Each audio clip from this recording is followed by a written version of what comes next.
Selamat bertemu Manbanta Krina guru-guru sekolah minggu. Kita sampai kepada pembahasan bahan ajar kita di tanggal 16 April tahun 2023. Bahan kita mari kita baca di 1 Raja-Raja 3 ayat 4 sampai 10. Saya bacakan firman Tuhan demikian. Pada suatu hari Raja pergi ke Gibeon untuk mempersembahkan korban, sebab disitulah bukit pengorbanan yang paling besar. 1000 korban bakaran dipersembahkan Salomo di atas mezbah itu. Di Gibeon itu Tuhan menampakkan diri kepada Salomo dalam mimpi pada waktu malam. Berfirmanlah Allah, mintalah apa yang hendak kuberikan kepadamu. Lalu Salomo berkata, Engkaulah yang telah menunjukkan kasih setiamu yang besar kepada hambamu Daud, ayahku, sebab ia hidup di hadapanmu dengan setia, benar, dan jujur terhadap engkau. Dan engkau telah menjamin kepadanya kasih setia yang besar itu dengan memberikan kepadanya seorang anak yang duduk di tahtanya seperti pada hari ini. Maka sekarang, ya Tuhan, Allahku, Engkau yang mengangkat hambamu ini menjadi raja menggantikan Daud, ayahku, sekalipun aku masih sangat muda dan belum berpengalaman. Demikianlah hambamu ini berada di tengah-tengah umatmu yang kau pilih, suatu umat yang besar, yang tidak terhitung dan tidak terkira banyaknya. Maka berikanlah kepada hambamu ini hati yang paham menimbang perkara, untuk menghakimi umatmu dengan dapat membedakan antara yang baik dan yang jahat. Sebab siapakah yang sanggup menghakimi umatmu yang sangat besar ini? Lalu adalah baik di mata Tuhan bahwa Salomo meminta hal yang demikian. Teman-teman guru sekolah minggu, ini Minggu tanggal 16 ini tema kita adalah seorang tokoh, yaitu Raja Salomo. Nah, untuk tokoh biasanya kalau di usia balita, mungkin guru hanya bisa mengajari sebatas apa yang diceritakan dalam Alkitab, atau apa yang diceritakan dalam Alkitab itu sesuai dengan yang diperankan tokoh, begitu kira-kira. Jadi setelah kita menemukan inti cerita tokoh, misalnya Raja Salomo, yang pada teks ini dia fokusnya tentang Salomo mempersembahkan korban saat pertama dia naik sebagai raja menggantikan ayahnya. Nah, mungkin kalau di kelas balita sama kecil, ini mungkin perlu diberitakan pengajaran ini atau ceritanya penting untuk guru.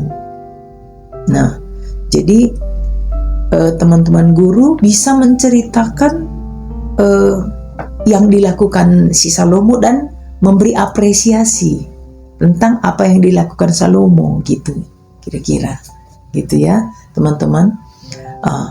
Kemudian kalau untuk memperdalam raja-raja ini untuk anak tanggung dan remaja, bolehlah kita sudah sodorkan.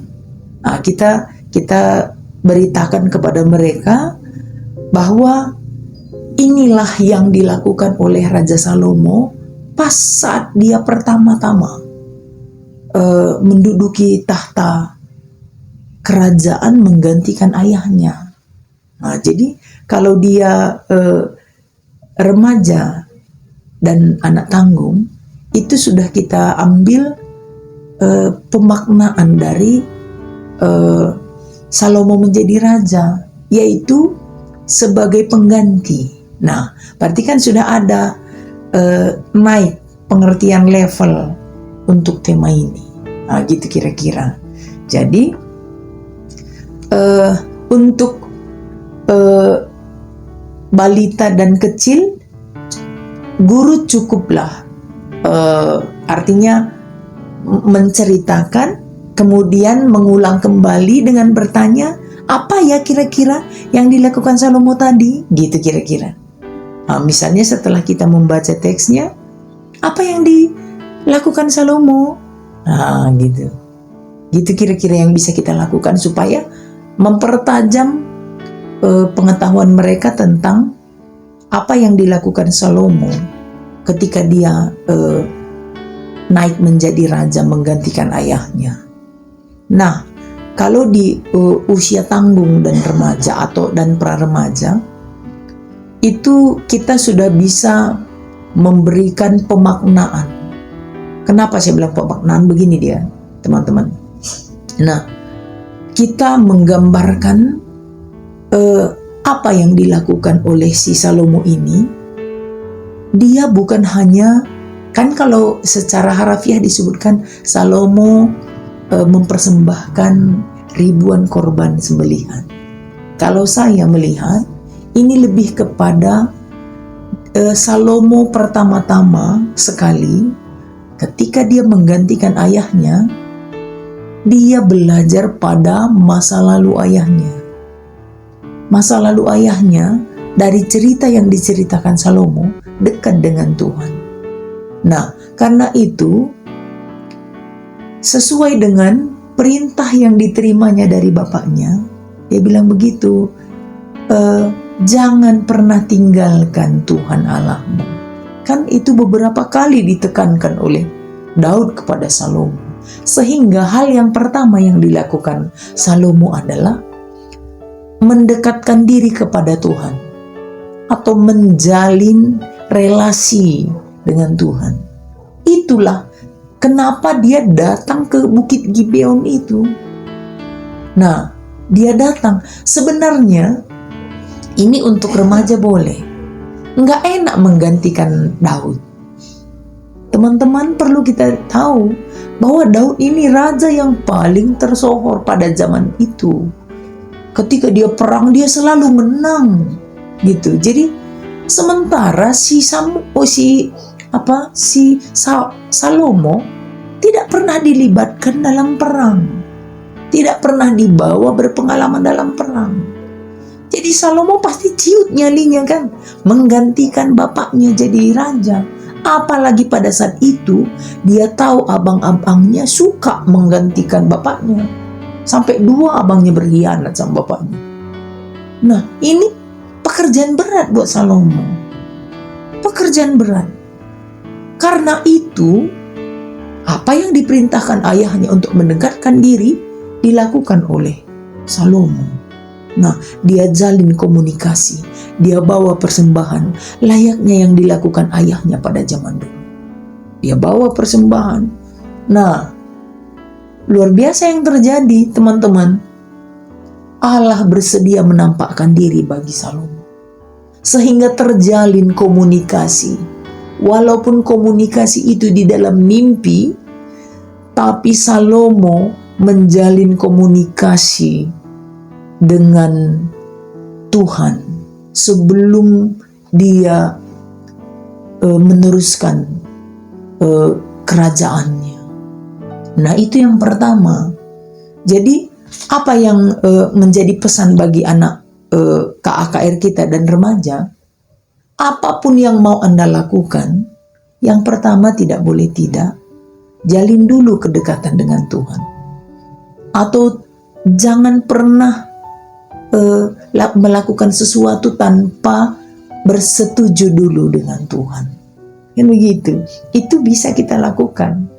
Nah, apalagi untuk melakukan pekerjaan berat, menggantikan raja.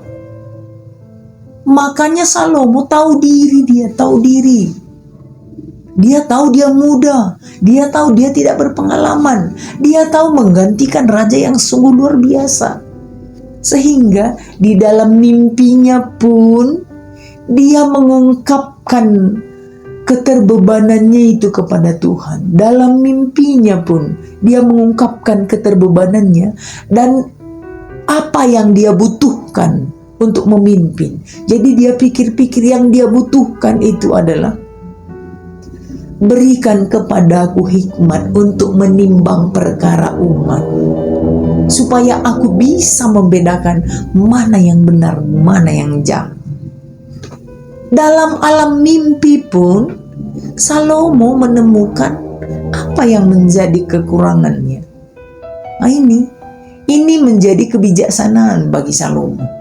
Ini menjadi nilai plus diri Salomo dalam hati Tuhan. Itu menurut versi penulis. Karena memang itu yang dia butuhkan. Itu yang dia butuhkan. Nah teman-teman, anak-anak kita atau kita sekalian, ini kan penerus juga walaupun bukan raja orang tua kita.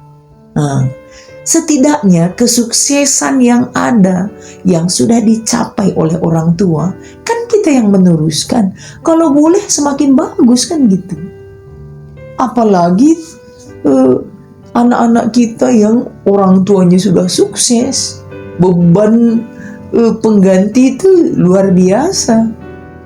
Nah, untuk itu, untuk memotivasi diri, kita perlu mengajak anak remaja dan tanggung untuk selalu bersekutu dengan Tuhan. Dan seharusnya cermat, cerdas, memilih apa kebutuhan dengan Tuhan.